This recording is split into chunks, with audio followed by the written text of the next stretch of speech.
वंदे दोस्तों, वाक्षी के समृद्ध बात विजन के अंतर्गत मैं वरुण कुमार आपका हार्दिक अभिनंदन करता हूं।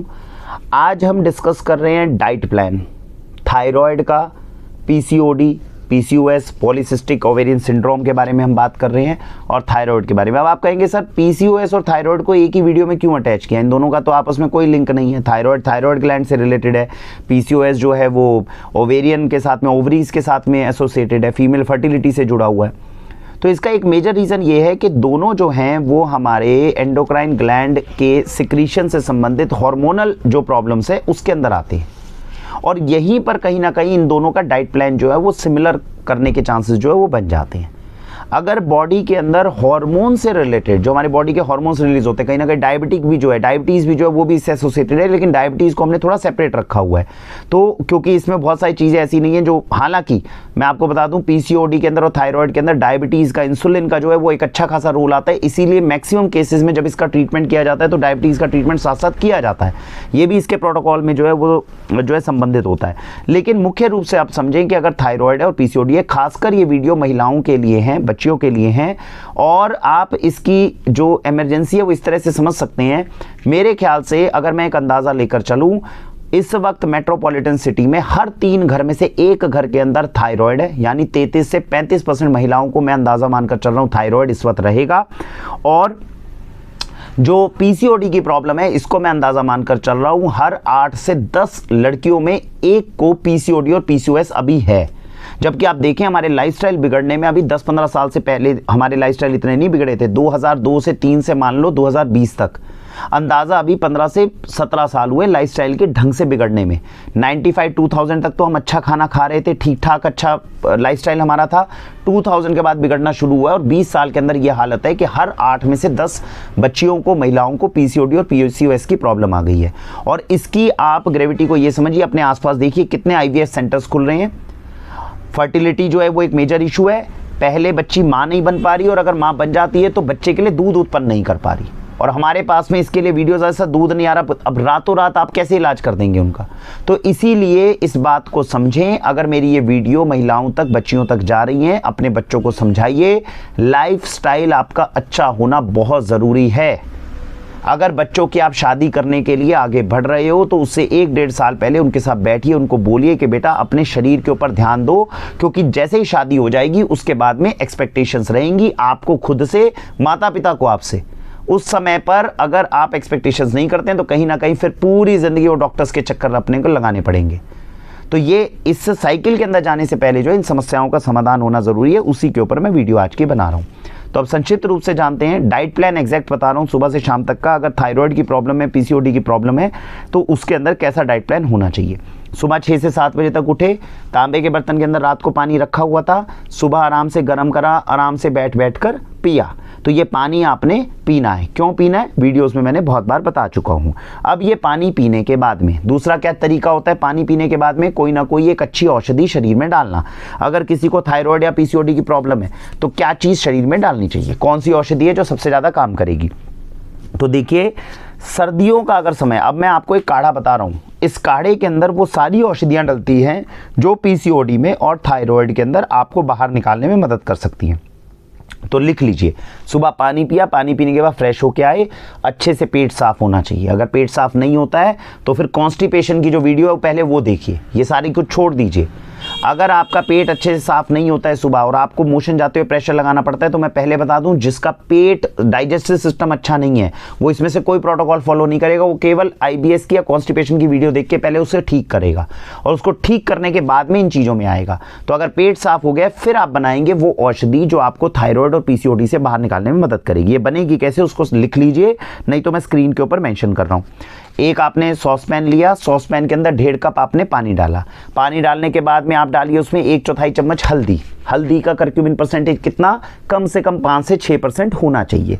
तो इतनी आपने हल्दी डाली, आधा चम्मच वो 1/4 चम्मच आपने इसमें हल्दी डाली। हल्दी के साथ दूसरी कौन सी औषधि डलती है जिससे हल्दी की पावर बढ़ती है, ब्लैक पेपर। हल्की सी काली मिर्च डालिए उसके साथ में, जो आपने चुटकी सी काली मिर्च डाल दी। उसके बाद डालिए 1/4 चम्मच इसमें अदरक, फिर आप डालिए 1/4 चम्मच इसमें शतावरी, फिर डालिए इसमें 1/4 से भी आधा चम्मच की मेथी, जो मेथी का पाउडर होता है। फिर आप इसमें डालिए 1/4 चम्मच अश्वगंधा, फिर आप इसमें डालिए 1/4 से भी आधा चम्मच या 1/4 चम्मच तुलसी का पाउडर, और फिर डालिए 1/4 चम्मच दालचीनी या सिनेमन। अब ये वो सारी औषधियां हैं जिसको साइंटिफिक एनालिसिस के अंदर भी आपको अलग अलग पेजेस पे इंटरनेट के ऊपर आप इसको सर्च करिए। मैंने आपको औषधियों के नाम बताए, केवल मैं बता रहा हूं इसलिए यूज करें ऐसा नहीं है। जो मैं प्लेटफॉर्म से जो मैं निकालता हूं, जितनी भी डाटा निकालता हूं, सारा पब्लिक प्लेटफॉर्म पे सार्वजनिक बड़ी आसानी से उपलब्ध होता है। तो इन सारी औषधियों को वेरीफाई करिए कि थायराइड में, पीसीओडी में इस्तेमाल होती हैं, करिए इसको अच्छे से आपने पानी में पकाया, पकाने के बाद में कप में डाला। अगर तो ठंड है, सर्दियां हैं, तो इसको सिप कर करके अच्छे से पिया। और अगर सर्दियां नहीं है, गर्मियां हैं, तो थोड़ा इसको कूल डाउन होने दो, ठंडा होने दो। गर्मियों के अंदर इसमें आधा चम्मच मुलेठी का डाल लेना। आप समझ रहे हैं, जितना काढ़ा मैंने आपको अभी तक का बताया है, अगर तो सर्दियां हैं तो सर्दियों में केवल यही पकाकर आराम आराम से सुबह अपने खाली पेट पीना है। और अगर गर्मियां हैं, मई है, जून है, जुलाई है, तो क्या है, ये जो काढ़ा मैंने बनवाया गर्म तासीर का है, तो ये सूट करे जरूरी नहीं है। तो सूट करने के लिए क्या है, इसमें आधा चम्मच मुलेठी का डाल दो, फिर इसकी तासीर जो है वो गर्मी से न्यूट्रल पे आ जाएगी, तो आप इसको फिर गर्मी में पी पाओगे। तो इस तरह करके आपने, और गर्मी में क्या, गरम गरम नहीं पीना, आराम से ठंडा करके पी लेना। ये औषधियां शरीर में जाके आपको जो है लाभ करेंगी। अब इसके साथ काढ़ा अपने को सूट करना चाहिए। अगर ऐसा काढ़ा आपने पिया, क्योंकि ऐसा कोई सार्वजनिक काढ़ा नहीं होता जो दे दिया और हर किसी को सूट करेगा, आयुर्वेदिक दृष्टि से ऐसे नहीं होता। हम लोग तो वैसे ही थोड़े बहुत नौसिखिए हैं, तो कोई आयुर्वेद आचार्य तो है नहीं कि एकदम बिल्कुल सटीक चीज़ बता देंगे। तो इसका तरीका ये होता है, जब आप काढ़ा पियोगे 3-4 दिन के बाद में आपकी बॉडी बताने लगेगी कि ये आपको सूट कर रहा है कि नहीं। सूट नहीं करता है तो तुरंत वाक्षी के व्हाट्सएप नंबर पे संपर्क करना है, और हम ये सोचने की कोशिश करेंगे कि सूट क्यों नहीं कर रहा, क्या दिक्कत आ रही है, और उसका समाधान निकालेंगे। लेकिन औषधियाँ ये सारी काम करती हैं पीसीओडी में और थायराइड में। ठीक है जी। तो अब आपने ये काढ़ा गर्मी में कैसे लेना है, सर्दी में कैसे पीना है, ये मैंने बता दिया। बरसात में कैसे पीना है, जैसे गर्मी में पीना है, चल जाएगा वैसा काम। ठीक है। तो इस तरीके से आपने इसको अच्छे से पकाया और काढ़े को पिया। काढ़े को पीने के बाद दूसरी, ये तो पहला स्टेप है। सुबह मैंने कॉपर वाटर बोला, पहला स्टेप शरीर को डिटॉक्सिफाई करने के लिए। काढ़ा मैंने बोला जो औषधियां हैं, जो आपके ग्लैंड्स, जो एंडोक्राइन ग्लैंड्स हैं, इनको स्टिमुलेट करेगी ताकि हार्मोन्स ठीक से आने लगे। तीसरी इंपॉर्टेंट चीज जो इसमें मदद करेगी वो क्या है, एक्सरसाइज और योगा। देखिए, योगा, एक्सरसाइज और एक अग्निहोत्र यज्ञ, ये 3 चीज़ों पे मुझे बहुत अच्छा विश्वास है। एक्सरसाइज योगा में से एक चीज़ उठा लीजिए जिसको ढंग से फोकस के साथ में आप करें, और दूसरी चीज़ अग्निहोत्र यज्ञ। इसकी वीडियो मैं कोशिश करूंगा डिस्क्रिप्शन में देने की, नहीं तो आप मुझे रिमाइंड करा दीजिएगा। और अग्निहोत्र यज्ञ जो है, इसको भी आप करते हैं तो ये डिजीजेस को, एलिमेंट्स को बहुत हद तक कंट्रोल करता है। तो इसकी वीडियो को देख के भी अगर आप अग्निहोत्र यज्ञ भी हर रोज करते हैं, वो भी इसके अंदर बहुत लाभदायक है। तो आपको एक्सरसाइज, योगा और ये करने जाना है इस काढ़े को पीने के बाद में। उसके बाद में जब आप नाश्ता करने बैठेंगे तो नाश्ते के अंदर क्या करना चाहिए, सोक्ड ड्राई फ्रूट्स, जैसे कि बादाम हो गया, मुनक्का हो गया, अखरोट हो गया, 3-3 4-4 गिरी भिगोकर या तो चबा चबा के खा लीजिए, नहीं तो ग्राइंडर में डाल के मिक्स करके चटनी हो गया, थोड़ा सा पानी डाला, शेक बन गया, ऐसा शेक पी लीजिए ड्राई फ्रूट का। और उसके साथ में कोशिश करिए अनाज के अंदर गेहूं कम और मिलेट्स ज़्यादा। मिलेट्स में भी अगर हम दलिया ज़्यादा खा लेंगे तो हमारे लिए बहुत अच्छा, और यहीं से ये आपके डायबिटीज़ को भी ठीक करने में मदद करता है। जितने लोग कहते हैं कि थायराइड और पीसीओडी के केसेस में इंसुलिन रेजिस्टेंस होने की या इंसुलिन के साथ में रिलेटेड प्रॉब्लम्स आती हैं, तो हमें यहाँ पे मिलेट के दलिए पे अगर हम आपको ले जाते हैं तो ये कहीं ना कहीं डायबिटीज़ के होने के चांसेस को भी कम कर देगा, जो कि पीसीओडी में चांसेस बढ़ जाते हैं। तो यहाँ पे आपको कोशिश करनी है गेहूं के अनाज को थोड़ा त्याग कर या तो जौ के ऊपर आ जाओ, या मिलेट्स के ऊपर जो है आप मैक्सिमम आओगे। उसी की रोटी, उसका दलिया अगर ज़्यादा खाओगे तो आपके लिए लाभदायक है। इसको आपने सर्च करना है, ठीक है। और भीगे हुए ड्राई फ्रूट्स वगैरह जो है वो आपने इस तरह से नट्स खा लिए, या आपने सुबह का ब्रेकफास्ट कर लिया। लंच में क्या करना है, जो घर के अंदर रोटी सब्जी दाल है उस तरीके से आपने आराम से खा सकते हो, लेकिन इसके साथ में मिक्स सीड्स, अब पंपकिन सीड होते हैं, सनफ्लावर सीड होते हैं, वाटरमेलन सीड होते हैं, इन सबको मिक्स कर लीजिए। इसके 2 चम्मच अच्छे से चबा चबा कर खाने से पहले या बाद में तुरंत अच्छे से खाने हैं। ये सीड्स बहुत लाभदायक होते हैं हार्मोनल प्रॉब्लम्स को दूर करने के लिए। इसके बाद में शाम का समय, बल्कि मैं कह रहा हूँ कि सुबह का 11-12 बजे का जो समय है, अगर आपको 11-12 बजे के समय पे समय मिलता है तो फ्रूट्स अच्छे से खाने चाहिए। फ्रूट्स में कोशिश करने चाहिए जो सीजनल फ्रूट्स हैं वही हों। वैसे तो ऑर्गेनिक फ्रूट्स होने चाहिए, लेकिन ऑर्गेनिक फ्रूट्स अनफॉर्चुनेटली इतनी आसानी से अवेलेबल ही नहीं होते हैं, आ ही नहीं पाते हैं। अगर आते हैं तो ऑर्गेनिक फ्रूट्स खाइए, सीजनल बहुत अच्छे होते हैं शरीर के लिए। और क्रैनबेरी और ब्लूबेरीज फॉर्चुनेटली क्रैनबेरी और ब्लूबेरीज ऐसी अवेलेबल हो रही हैं जिनके अंदर शुगर कोटिंग की आवश्यकता नहीं है और अच्छी ऑर्गेनिक ग्रेड की आपको मिल जाती हैं।